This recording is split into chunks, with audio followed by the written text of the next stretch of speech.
శుక్లాం బ్రహ్మ విచారసార పరమాద్యాం జగద్వ్యాపినీం వీణా పుస్తకధారిణీం అభయదాం జాడ్యాంధకారాపగాం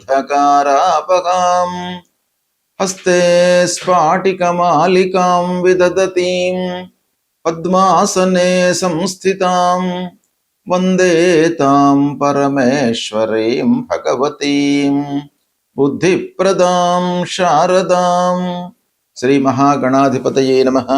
శ్రీ మహాసరస్వత్యై నమః. శ్రీ గురుభ్యో నమః. శుక్రగోచారము అంటే శుక్రుడి యొక్క సంచారము జాతకునిపైన మానవునిపైన ఎలాంటి ప్రభావాన్ని చూపిస్తుంది? శుక్రుడు నవగ్రహాల లోపల అత్యంత ప్రాధాన్యతను సంతరించుకున్నటువంటి గ్రహము. ఎందుకు అనంటే శుక్రుడు ముఖ్యంగా మనకు జీవితంలో కావలసినటువంటి సుఖ సౌఖ్యాలను, సంతోషాలను, దాంపత్య సౌఖ్యాన్ని, ప్రేమ వ్యవహారాలను, కళలు, చతుషష్ఠి కళలకు సంబంధించినటువంటి అవగాహనను, సంగీత సాహిత్యాలకు, తర్వాత సౌందర్యానికి, ఆకర్షణకు, వివాహాది శుభకార్యాలకు కూడాను కారకుడు శుక్రుడు. విలువైనటువంటి వస్త్రాలు కొనుక్కోవడానికి, ధరించడానికి, సుఖంగా జీవితాన్ని కొనసాగించడానికి శుక్రుడి యొక్క బలము అంటే శుక్రుడు మంచి స్థానాలలో సంచరించడం అనేటువంటిది చాలా ముఖ్యమైనటువంటి విషయము. ఈ విధంగా శుక్రుడు అత్యంత ప్రాధాన్యతను సంతరించుకున్నటువంటి గ్రహము. అయితే శుక్రుడు చాలా స్థానాలలో మంచి ప్రభావాన్ని ఇస్తాడు. శుక్రుడు ముఖ్యంగా 12 రాసులలో ఎక్కువ రాసులలో సంచరిస్తున్నటువంటి సమయంలో మనకు మంచి ఫలితాలను ఇస్తాడు. అయితే అందులో కూడాను శత్రుస్థానము, మిత్రస్థానము, ఉచ్చస్థానము ఇలాంటి స్థానాలలో సంచరిస్తూ గోచార రీత్యా మంచి స్థానంలో ఉన్నప్పుడు మనకు అద్భుతమైనటువంటి ఫలితాలను, జీవితాన్ని సంతోషంగా ఉంచడానికి కారకుడవుతాడు. కనుక శుక్రుడి యొక్క సంచారం గురించి మనం తెలుసుకుందాం. వృషభ రాశి వారికి శుక్రుడి యొక్క సంచారము కర్కాటక రాశిలో జరుగుతోంది. 8 జూన్ 2026 నుండి 4 జూలై 2026 మధ్య కాలంలో ఎలాంటి ఫలితాలు ఉంటాయి అనే విషయాన్ని మనం చూసినట్టయితే శుక్రుడు 3వ స్థానంలో సంచరిస్తున్నాడు వృషభ రాశి వారికి. వృషభ రాశికి అధిపతి శుక్రుడు. అలాంటి శుక్రుడు 3వ స్థానంలో సంచరించడము గోచార రీత్యా చాలా మనకు మంచి ఫలితాలను ఇచ్చేటువంటి అవకాశాలు బాగా ఉన్నాయి. అయితే ఏ విషయాలలో మనకు మంచి చేస్తాడు? శుక్రుడు మంచి స్థానంలో ఉండడం మూలకంగా ప్రప్రథమంగా మన లోపల ఒక ప్రశాంతమైనటువంటి వాతావరణాన్ని తీసుకువస్తాడు. ఇంటి లోపల సుఖ సౌఖ్యాలను, బయట ప్రపంచంలో మనకు గుర్తింపును, ఇలాంటివి తీసుకువస్తూ ఓవరాల్గా మన లోపల ఒక ప్రశాంతతను తీసుకువచ్చేటువంటి అవకాశాలు ఉంటాయి. సోదరులతో సత్సంబంధాలు, పూర్వము ఉన్నటువంటి విభేదాలు, అభిప్రాయ భేదాలు ఇవన్నీ కూడాను దూరమయ్యి ఒక సుహృద్భావ వాతావరణం అనేటువంటిది ఈ సమయంలో నెలకొంటుంది. ధైర్య సాహసాలతో మీరు పనులు చేస్తారు. ఇక చిన్న ప్రయాణాలు కలిసి వస్తాయి. లాంగ్ జర్నీస్ కాకుండా షార్ట్ జర్నీస్ మట్టుకు మీకు బాగా కలిసి వస్తాయి ఈ సమయం లోపల. ఇకపోతే కమ్యూనికేషన్ రంగంలో ఉన్నటువంటి వాళ్ళు, మీడియా రంగంలో ఉన్నటువంటి వాళ్లకు, సంగీత సాహిత్యవేత్తలకు బాగా కలిసి వస్తుంది. బోధనలో ఉన్నటువంటి వాళ్లకు, శిక్షణ ఇస్తున్నటువంటి వాళ్లకు కూడాను ఈ సమయం బాగా కలిసి వస్తుంది. ట్రైనింగ్ క్లాసెస్ రన్ చేస్తున్నటువంటి వాళ్ళు, ఉపాధ్యాయ వృత్తిలో ఉన్నటువంటి వాళ్లకు ఈ సమయము చాలా అనుకూలంగా ఉంటుంది. అభివృద్ధి కనబడుతుంది. అంతేకాకుండా కొత్త పరిచయాలతో మీకు లాభము చేకూరుతుంది. ఈ సమయం లోపల వ్యాపారస్తులకు అనుకూలంగా ఉంటుంది. అయితే మీరు ప్రచారానికి ఎక్కువ ప్రాధాన్యత ఇస్తారు. కాబట్టి ప్రచారం మూలకంగా మీకు కొంత లాభం కలిగేటువంటి అవకాశం ఉంది. ఇక ఉద్యోగస్తులు ఉద్యోగంలో బాధ్యతలను నెరవేరుస్తారు, బాధ్యతతో పనులు చేస్తూ ఉంటారు. తద్వారా మీ నైపుణ్యాన్ని గుర్తింపు లభిస్తుంది. ఇకపోతే ఆదాయ మార్గాలను మీరు నిర్మించుకుంటారు.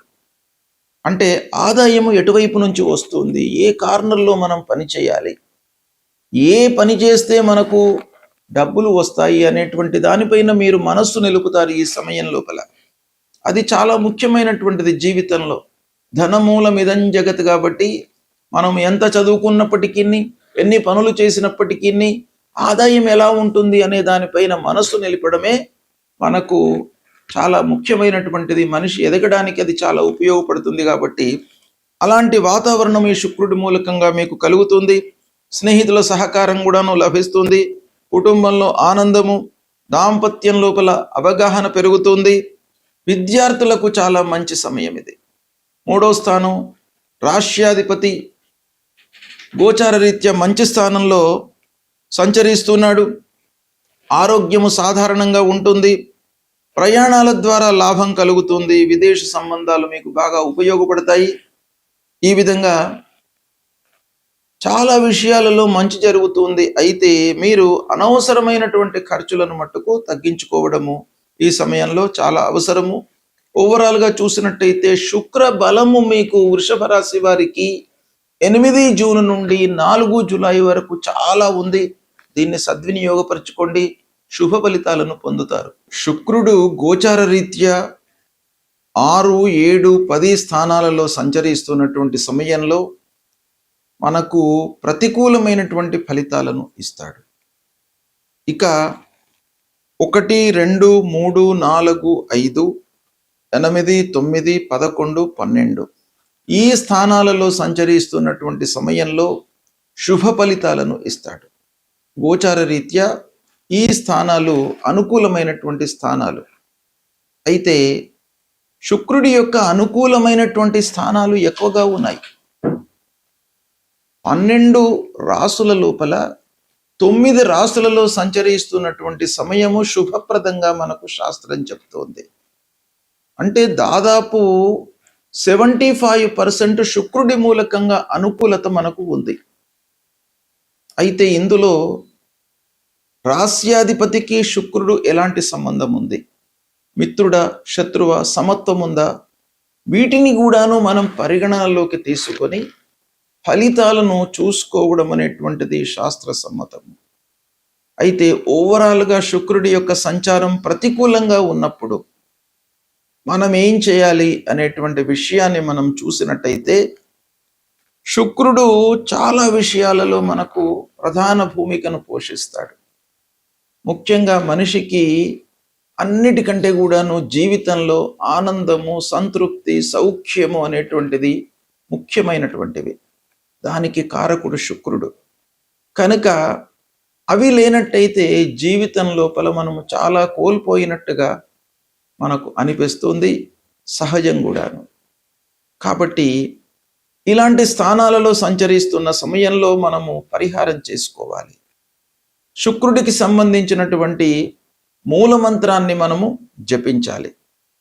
శుక్రుడికి మనకు శాస్త్రంలో మూలమంత్రం చెప్పి ఉన్నది ఏంటంటే, హేమకుంద మృడాలాభం దైత్యానాం పరమం గురుం సర్వశాస్త్ర ప్రవక్తారం భార్గవం ప్రణమామ్యహం అనేటువంటి ఈ మూలమంత్రాన్ని ప్రతినిత్యం కూడాను చదువుకోండి. మీకు శుక్రుడి మూలకంగా అనుకూలత చేకూరుతుంది. అంతేకాకుండా దానము, బియ్యము మీరు దానం ఇవ్వండి. తెల్లటి పుష్పాలతో అమ్మవారిని అర్చన చేయండి. పార్వతీ అమ్మవారిని, మహాలక్ష్మి అమ్మవారిని, మహాసరస్వతిని తెల్లటి పుష్పాలతో మీరు అర్చన చేసినట్టయితే మీకు ఆ అమ్మవారి యొక్క అనుగ్రహము కలుగుతుంది. సుఖ సౌఖ్యాలను వాళ్ళు ఇస్తారు. కాబట్టి ఈ పరిహారం చేసుకోండి. తప్పకుండా మీకు శుక్రుడి యొక్క అనుగ్రహం లభిస్తుంది. తద్వారా మీరు సంతోషంగా జీవనాన్ని కొనసాగించగలుగుతారు. ఈ సంవత్సరము దేవగురు అయినటువంటి బృహస్పతి జూన్ 2026 రోజున రాత్రి 1:45 కర్కాటక రాశిలో ప్రవేశిస్తూ ఉన్నాడు. కనుక 2వ తారీఖు నుండి 12 రోజుల పాటు యమునా నదికి పుష్కరాలు ప్రారంభమవుతున్నాయి. ఈ 12 రోజులు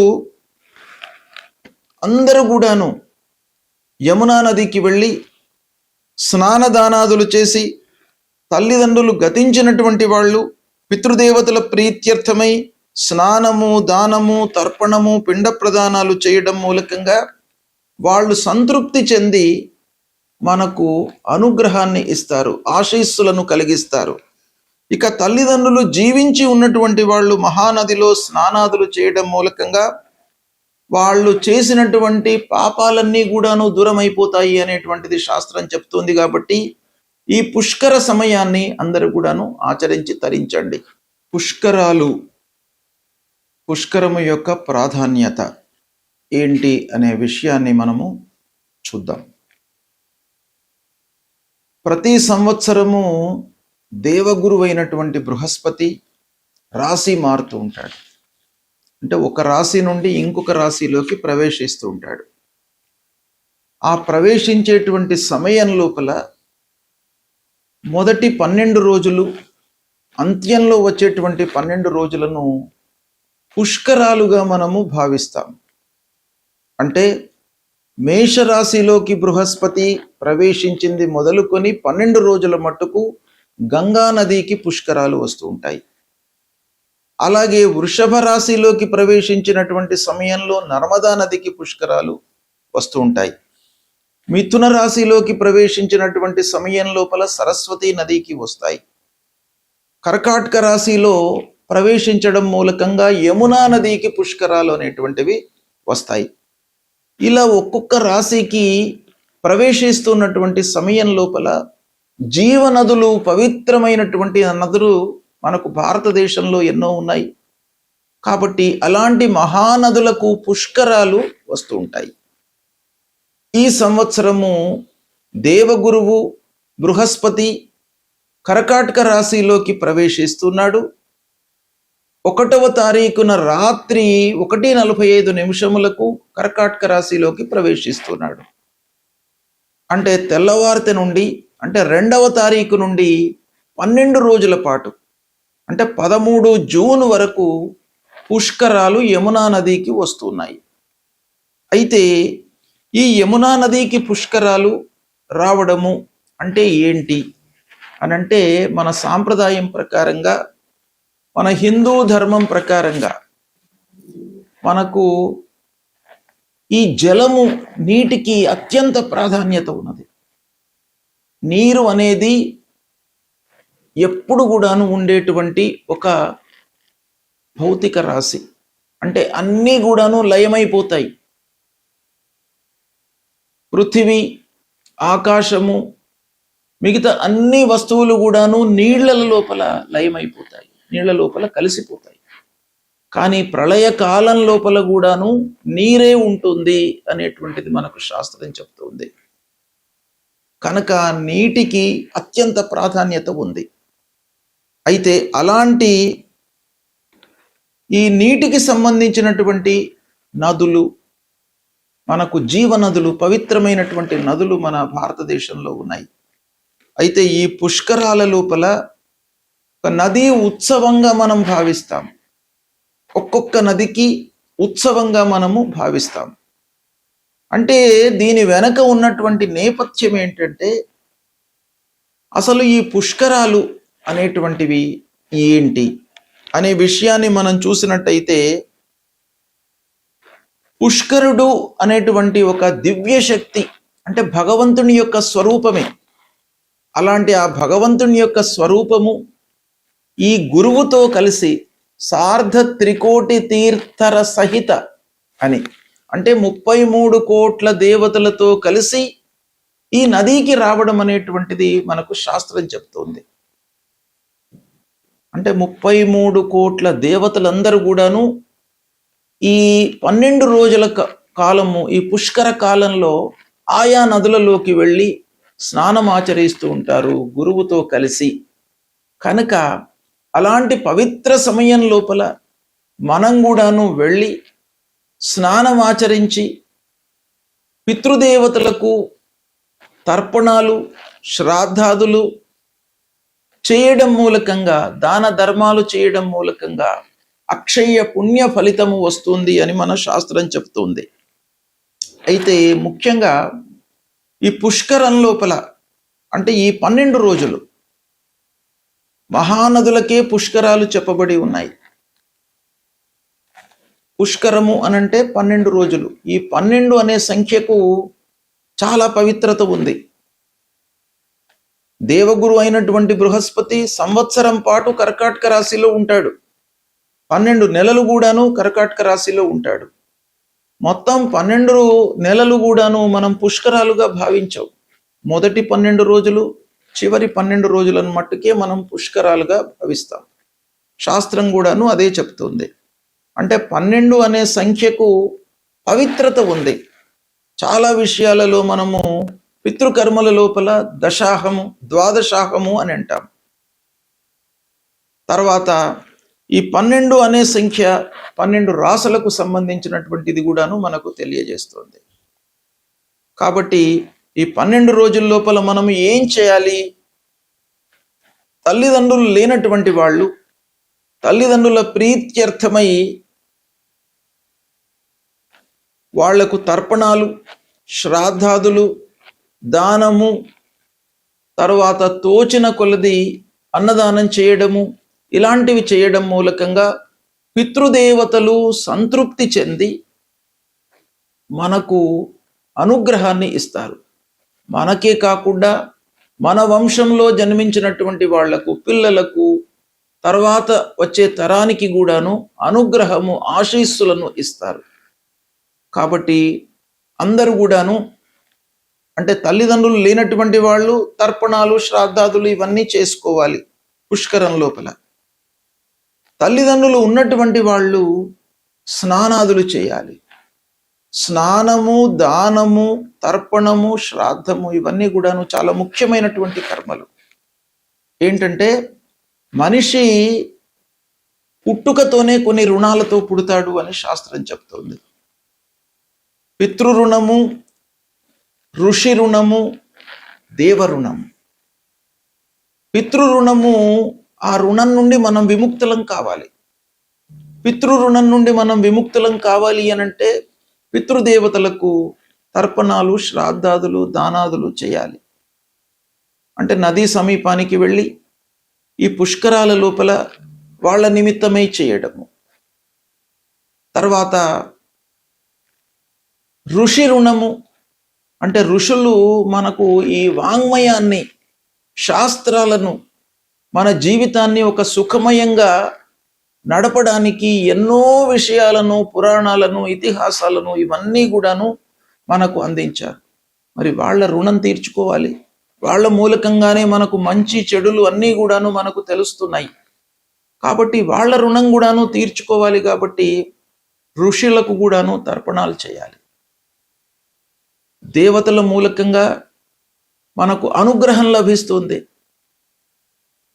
కాబట్టి దేవతలకు ప్రతినిత్యం కూడాను అర్చన చేయాలి. తద్వారా ఆ దేవ రుణం అనేటువంటిది తీరుతుంది. ఇలాంటి కర్తవ్యాలు మనకు శాస్త్రంలో చెప్పబడి ఉన్నాయి. కాబట్టి ప్రతి వాళ్ళు కూడాను ఈ పుష్కరాలను సద్వినియోగపరచుకోవాలి. అయితే ఇప్పుడు యమునా నదికి పుష్కరాలు వస్తున్నాయి. ఈ యమునా నది అనేటువంటిది మన భారతదేశంలో అత్యంతమైన పవిత్ర నదులలో ఒకటి. ముఖ్యంగా గంగా, యమునా, సరస్వతి అనేటువంటిది త్రివేణి సంగమము మనకు చాలా హిందూ ధర్మంలో మహాతీర్థంగా చెప్పబడి ఉన్నది. అంటే ఎవరైతే ఈ సంగమంలో స్నానాదులు చేయడము, తర్పణాలు వదలడము, తర్వాత శ్రాద్ధాది కర్మలు చేసుకోవడం మూలకంగా అత్యంత పుణ్యము లభిస్తుంది అని శాస్త్రం చెప్తోంది. అయితే ఈ యమునా నదికి సంబంధించినటువంటి పుష్కరాలు వస్తున్నాయి కాబట్టి యమునా నది యొక్క మాహాత్మ్యం ఏంటి అనేది మనం సూక్ష్మంగా చూసినట్టయితే, యమునాదేవి ఎవరు? సూర్య భగవానుడి యొక్క కుమార్తె. సూర్యుడు మనకు త్రిగుణాత్మికమైనటువంటి ఒక భగవంతుడి యొక్క స్వరూపము. అలాంటి సూర్య భగవానుడి యొక్క పుత్రిక యమునాదేవి, యమధర్మరాజు యొక్క సోదరి. అయితే ఈ యమునా నదికి కృష్ణుడికి చాలా సంబంధం ఉంది. అంటే యమునా నదిలో స్నానం చేయడం మూలకంగా యమలోక భయాన్ని తొలగిస్తారు. అంటే యముని మూలకంగా కలిగేటువంటి భయము, యమలోక భయము దూరం అవుతుంది అని మన పురాణాలు చెప్తున్నాయి. అయితే యమునా నదికి కృష్ణుడికి ఎలాంటి సంబంధం ఉంది? కృష్ణుడి యొక్క బాల్యం మొత్తం కూడాను యమునా నది తీరం వద్దనే కొనసాగినట్టుగా మనకు పురాణం చెప్తోంది. మధుర, బృందావనము, గోకులము ఇవన్నీ కూడాను యమునా నది తీరంలోనే ఉన్నాయి. సాక్షాత్తు భగవంతుడు అక్కడ నడిచినటువంటి ప్రదేశము, పెరిగినటువంటి ప్రదేశము యమునా నదీ తీరము. కాబట్టి యమునా నదికి పుష్కరాలు వస్తున్నాయి గనక ఇది అత్యంత పవిత్రమైనటువంటి పుష్కరాలు. కాబట్టి ఈ పుష్కరాలలో అందరూ కూడాను స్నానము, దానము, భగవంతుడికి సంబంధించినటువంటి స్తోత్ర పారాయణము ఇవన్నీ కూడాను చేయడం మూలకంగా మనకు ఏం కలుగుతుందయ్యా అనంటే పాపక్షయము కలుగుతుంది. పాపాలన్నీ కూడాను దూరం అవుతాయి. అంటే మనము స్నానమాచరించడం మూలకంగానే పాపాలన్నీ కూడాను దూరం అవుతాయి. స్నానంతో మనకు పాపాలు ఎలా వెళతాయి అనంటే స్నానం అనేటువంటిది అత్యంత ముఖ్యమైనటువంటి ఒక విధిగా శాస్త్రం చెప్పబడింది. అంటే మనం స్నానము చేయడం మూలకంగా దశవిధ పాపాలన్నీ కూడాను దూరం అవుతాయి. ఇక తర్పణాలు, శ్రాద్ధాదులు చేయడం మూలకంగా పితృశాంతి లభిస్తుంది. పితృదేవతలు తృప్తి పడతారు. తర్పణం మూలకంగా తృప్తి పడతారు. శ్రాద్ధాదులు చేయడం మూలకంగా వాళ్ళ యొక్క అనుగ్రహం లభిస్తుంది. కాబట్టి ఇవి తప్పకుండాను చేయాలి. తద్వారా వంశ వృద్ధి కలుగుతుంది. చేసినటువంటి వాళ్లకు కూడాను ఆయురారోగ్యాలు, ఐశ్వర్యాలు సంప్రాప్తమవుతాయి. సంతానము లేనటువంటి వాళ్లకు సంతానం కలుగుతుంది. సంతానము అభివృద్ధిలోకి వస్తుంది. ఐశ్వర్యము సంప్రాప్తమవుతుంది. భక్తి, జ్ఞానము అభివృద్ధి అవుతుంది అనేటువంటిది మనకు పురాణాలు చెప్తున్నాయి. కాబట్టి దీన్ని అందరూ కూడాను ఈ 12 రోజులు 2వ తారీఖు నుండి 13వ తారీఖు వరకు యమునా నదికి పుష్కరాలు వస్తున్నాయి.